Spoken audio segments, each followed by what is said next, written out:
राज्यातील 20 लाख कामगारांवर होतोय अन्याय।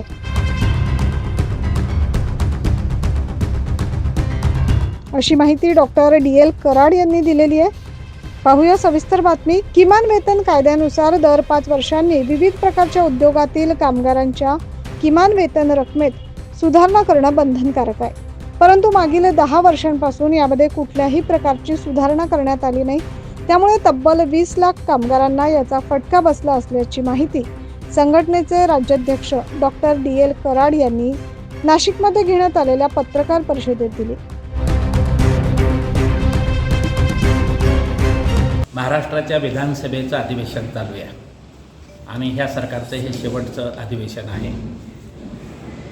या संदर्भामध्ये राज्यामध्ये जे लाखो कामगार काम करतात त्या कामगारांच्या प्रश्नावर लक्ष वेधण्यासाठी हे आज आम्ही पत्रकार परिषद घेतली होती। सुमारे 50-55 उद्योग असे आहेत महाराष्ट्रामध्ये ज्याच्यामध्ये जवळपास 30 लाख कामगार काम करतात। त्याच्यामध्ये दुकानामध्ये काम करणारे, वाहतूक उद्योग आहेत, रबर उद्योग आहेत, असे सगळे औद्योगिक कामगार आहेत। अशा सगळ्या उद्योगामध्ये काम करणाऱ्या कामगारांसाठी किमान वेतन कायदा आहे। त्या किमान वेतन कायद्याच्या नुसार दरवर्षी दर 5 वर्षानंतर किमान वेतनामध्ये सुधारणा करणं बंधनकारक आहे। परंतु महाराष्ट्र शासनाने गेले 10 वर्ष अनेक उद्योगाचं किमान वेतनामध्ये सुधारणा केलेली नाही आणि त्यामुळं हे लाखो कामगारांना अत्यंत अल्प वेतनावर काम करावं लागतं। काही ठिकाणी 13,000 रुपये किमान वेतन आहे, काही ठिकाणी 12,000 रुपये किमान वेतन आहे आणि परंतु काही ठिकाणी ज्या उद्योगामध्ये सुधारणा झाली तिथे 20,000 रुपयापर्यंत वेतन आहे।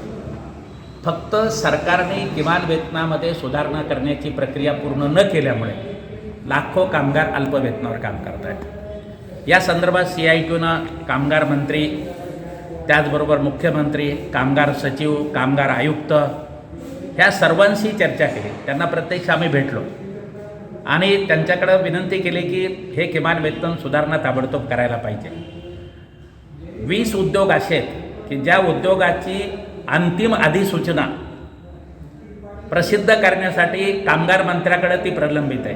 कामगार मंत्र्यांनी फक्त सही करायची आहे आणि हे 5 वर्षापासून प्रलंबित आहे। सही करायला 5 वर्ष त्यांना वेळ भेटलेला नाही आहे। ही अत्यंत गंभीर गोष्ट आहे आणि त्यामुळे ह्या 20 उद्योगातल्या कामगारांना वाढलेलं किमान वेतन मिळत नाही आहे। 35 प्रकारचे उद्योग असे आहेत की ज्यांची पहिली अधिसूचना, मसुदा अधिसूचना म्हणतात, ती अधिसूचना प्रसिद्ध करण्यासाठी सरकारकडे दाखल आहे, सरकार त्याच्यावर काही करत नाही आहे आणि त्यामुळे त्या 35 उद्योगातल्या लाखो कामगारांना किमान वेतन, वाढलेलं किमान वेतन मिळत नाही आहे।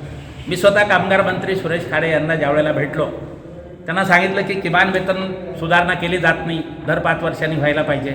त्यांनी सांगितलं माझ्या खात्याचा काही संबंध नाही आहे।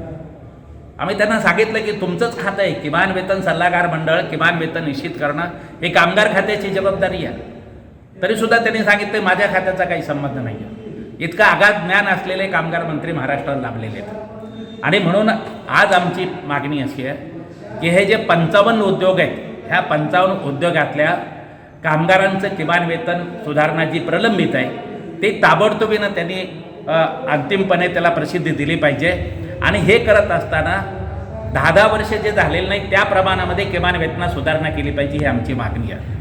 महाराष्ट्रातल्या लोकप्रतिनिधींना सुद्धा आमचं म्हणणं आहे की विधानसभेचं अधिवेशन चालू आहे, तुम्ही ह्या प्रश्नामध्ये लक्ष घाला आणि सरकारला याबद्दल निर्णय घ्यायला भाग पाडा।